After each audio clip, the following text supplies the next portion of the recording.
Assalamualaikum warahmatullahi wabarakatuh.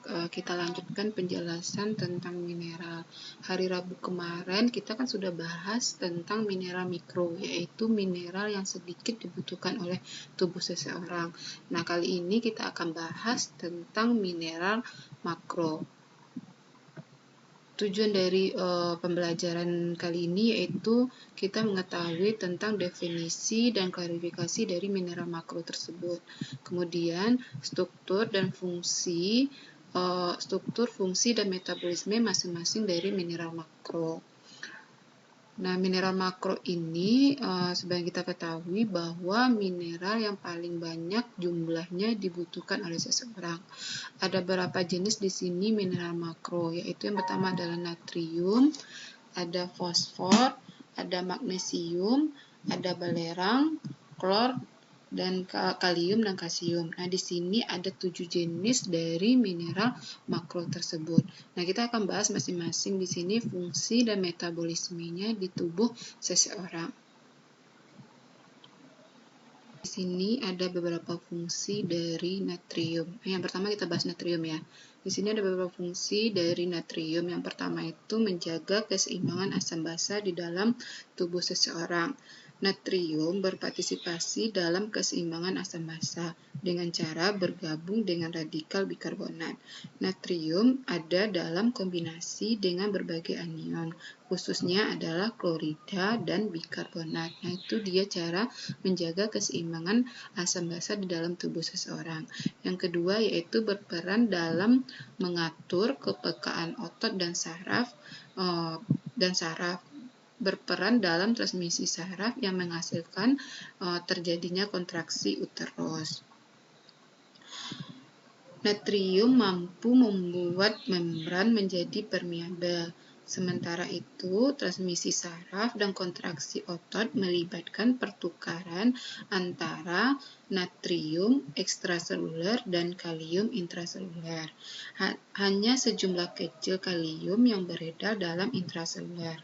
Dalam tulang, natrium terikat pada seluruh permukaan kristal tulang. Jadi di dalam tulang, natrium ini terikat pada seluruh permukaan kristal tulang. Yang fungsinya yang ketiga yaitu berperan dalam absorpsi glukosa di dalam ginjal dan usus, serta berperan dalam pengangkutan zat-zat lain melalui membran. Nah, jadi natrium ini berperan dalam absorpsi glukosa itu di dalam ginjal dan usus. Natrium ini juga berperan sebagai alat angkut zat-zat kimia lainnya atau zat gizi lainnya melalui membran, terutama melalui dinding usus. Kita lanjut tentang absorpsi dan ekskresi natrium. Natrium diabsorpsi secara aktif ini menggunakan energi, jadi membutuhkan energi untuk diabsorpsi secara aktif. Natrium yang diabsorpsi dibawa oleh aliran darah dalam jumlah yang cukup untuk mempertahankan taraf natrium dalam darah. Nah, jadi dia dibawa itu ke aliran darah itu dengan jumlah yang cukup, jadi tidak berlebihan dan tidak kekurangan. Kelebihan natrium yang jumlahnya mencapai 90-90% dari yang dikonsumsi, ini akan disekresikan atau dikeluarkan melalui urin. Pengeluaran natrium ini diatur oleh hormon aldosteron yang dikeluarkan oleh kelenjar adrenal bila kadar natrium dalam darah menurun.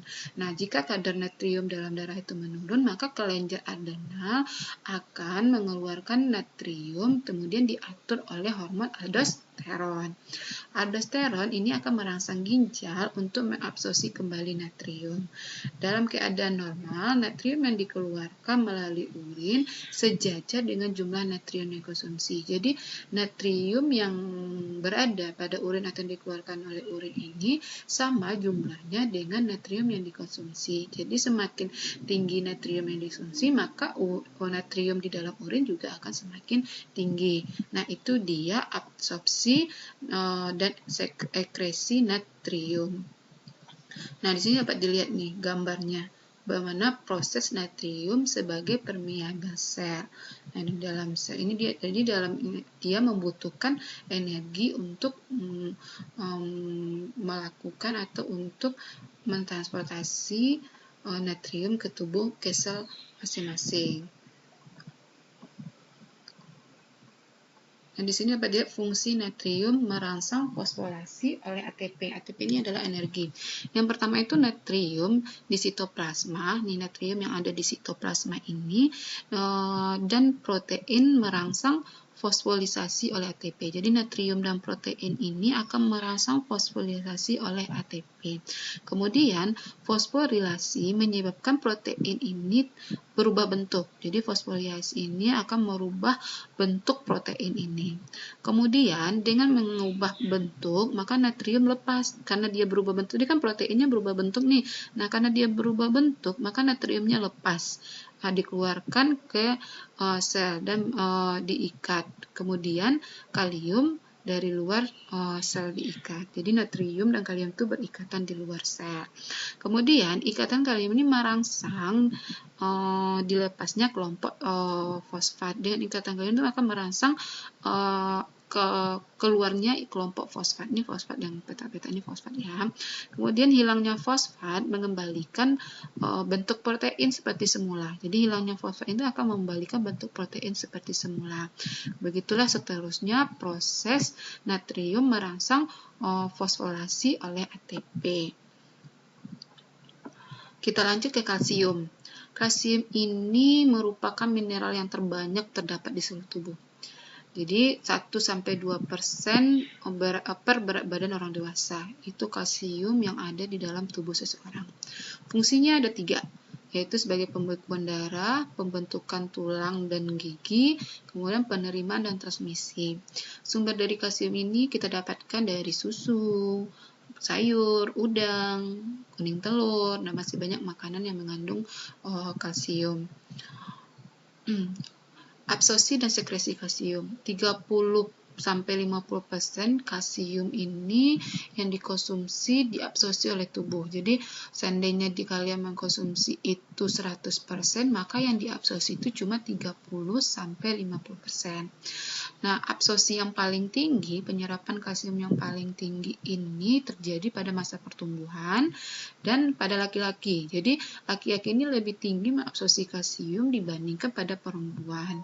Kalsium yang tidak diabsorpsi akan dikeluarkan melalui feses. Jadi, kan tadi ada seandainya 100%. Nah, cuma 30-50% yang diabsorpsi. Berarti ada 50% yang tidak diabsorpsi. Nah, 50% yang tidak diabsorpsi ini akan dikeluarkan melalui feses dan 50% yang diabsorpsi akan dikeluarkan melalui urin. Nah, itu adalah metaabsorpsi dan ekresi kalsium dalam tubuh manusia. Nah, kalsium juga sebagai kofaktor aktivasi enzim. Contohnya adalah kolmodulin adalah protein yang mengatur, yang mengikat kalsium dan terjadinya aktivasi enzim. Nah, kolmodulin ini yang mengatur kalsium dan mengaktifasi enzim ini yang membantu kalsium. Nah, kolmodulin itu merupakan adalah protein. Nah, di sini pada lihat nih, kalsium sebagai kofaktor enzim trombokinase. Di mana tadi fungsinya kalsium itu yang karena itu membantu pembekuan atau proses pembekuan darah. Di mana kalsium ini bisa membantu pembekuan darah ini? Yang kalsium ini berperan di sini di protombin. Protombin ini dengan ada bantuannya ion kalsium dan vitamin K untuk membentuk trombin. Nah, ini dia.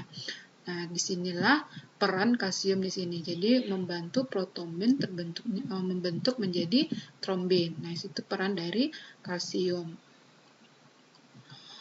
Kita langsung ke fosfor. Fosfor ini merupakan mineral kedua terbanyak. Yang pertama tadi adalah kalsium kan. Dia kalsium itu 1-2%. Sementara fosfor ini 1% dari berat badan. Fosfor di dalam tulang dan gigi berada perbandingannya itu 1:2 dengan kalsium. Jadi 1 fosfor, 2 kalsium. Jadi makanya fosfor ini adalah mineral makro nomor 2 terbanyak dalam tubuh seseorang. Fosfor adalah anion utama dari cairan intraseluler. Kira-kira 85% fosfor pada tubuh terdapat di dalam tulang dan gigi. Jadi yang paling banyak fosfor ini berada pada tulang dan gigi. 14%-nya di jaringan lunak, 1%-nya di jaringan ekstraseluler. Jadi 85% itu fosfor itu berada di intraseluler. Paling banyak itu adalah di intraseluler, yaitu kira-kira 85% ia berada pada tulang dan gigi, 14% di jaringan lunak, 1%. Nah, jadi cuma 1% fosfor ini berada di cairan ekstraseluler. Nah, itu dia fosfor. Metabolismenya bagaimana fosfor dalam tubuh? Nah, contohnya aja kacang-kacangan nih. Kacang ini merupakan salah satu sumber makanan yang mengandung fosfor. Jadi dalam kacang-kacang ini ada yang namanya enzim alkalin fosfatase. Nah, ini akan masuk ke dalam mukosa usus halus. Nah, di mukosa usus halus ini, maka fosfor ini akan diabsorpsi secara aktif dan difusi secara pasif. Absorpsi secara aktif dibantu oleh vitamin D. Nah, jadi fosfor ini diabsorpsi secara aktif dibantu oleh vitamin D. Vitamin D ini kita dapatkan dari salah satu yaitu sinar ultraviolet sinar ultraviolet B. Nah, sebagian besar fosfat di dalam darah terutama terdapat sebagai fosfat anorganik atau sebagai fosfolipida. Jadi sebagian besar fosfat di dalam sel darah itu dalam bentuk jenis anorganik atau yang disebut dengan fosfolipida. Nah, di dalam darah nih, fosfor di dalam darah akan dikeluarkan oleh kelenjar paratiroid dan hormon kalsitonin. Nah, ini dia. Jadi fosfor dalam darahnya akan akan dibantu keluarnya oleh kelenjar paratiroid dan hormon kalsitonin.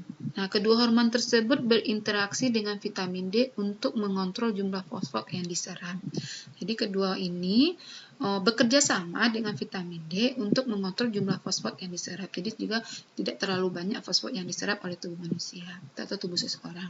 Nah, jumlah yang ditahan oleh ginjal serta jumlah yang dibebaskan dan disimpan di dalam tulang. Nah, ini makanya diatur oleh vitamin D bekerja sama. Jadi kedua kelenjar ini akan bekerja sama dengan vitamin D untuk mengatur penyerapan fosfor sehingga fosfor di dalam ginjal dan tulang ini sesuai dengan kebutuhannya. Nah, itu dia metabolisme fosfor. Nah, sama dengan hal ini dapat dilihat di sini ya. Kita masuk ke klor atau lambangnya Cl. Klor ini merupakan anion utama cairan ekstraseluler. Nah, tadi kan fosfat cuma 1% berada di cairan ekstraseluler, tapi yang paling banyak di cairan ekstraseluler ini adalah klor, yaitu 0,15% per berat badan seseorang. Konsentrasi tertinggi dalam cairan cerebrospinal, konsentrasinya tertinggi dalam cairan cerebrospinal, ini dalam cairan otak, lambung, dan pankreas. Nah, dia di cairan otak, di lambung, dan pankreas ini klor ini memiliki konsentrasi yang tinggi. Absorpsinya klor ini terjadi di usus halus, kemudian dikeluarkan melalui urin dan keringat. Nah, itu dia. Nah, kehilangan klor sebanding dengan kehilangan natrium. Jadi, dia berapa klor yang dikeluarkan, segitu juga natrium yang dikeluarkan. Kemudian kita masuk ke sulfur, mineral makro yang berikutnya. Sulfur ini diserap dalam bentuk SO4-2 sebagai penyusun asam amino, contohnya cysteine, methionine. Membentuk protein, yaitu pembentukan ikatan disulfida antara rantai protein. Kemudian klorofil. Nah, kemudian sulfur ini terlibat langsung dalam biosintesis minyak. Sebagian sulfur koenzimnya adalah tiamin, biotne, dan koenzim A. Jadi sebagian koenzim dari sulfur itu bernama tiamin, biotne, dan koenzim A. Nah, apa fungsi sulfur? Fungsi sulfur secara umum nih, menjaga tekanan osmotik di dalam tubuh seseorang, menjaga keseimbangan asam basa, menjaga keseimbangan kadar air dalam tubuh, membantu HCl pada lambung, dan memelihara keseimbangan cairan elektrolit. Nah, kita dapatkan sulfur ini kita dapatkan dari mana? Nih, paling banyak itu di garam dapur, ikan, dan makanan laut. Nah, itu paling banyak mengandung sulfur. Nah, tadi ada beberapa enzim tadi kan di sulfur ada namanya itu koenzim A. Fungsi sulfur sebagai unsur utama koenzim asetil-CoA. Jadi fungsi utamanya tadi fungsi secara umum. Nah, sekarang itu fungsi utamanya itu komponen asetil-CoA. Asetil-CoA ini bisa didapatkan dari oksidasi asam pirufat dengan reaksi dehidrogenase dengan katalis kompleks pirufat dehidrogenase. Sedangkan reaksi dengan enzim liase, format pirufat pada asam pirufat akan menghasilkan asetil-CoA dan asam format. Kita lanjut ke mineral makro yang berikutnya itu magnesium.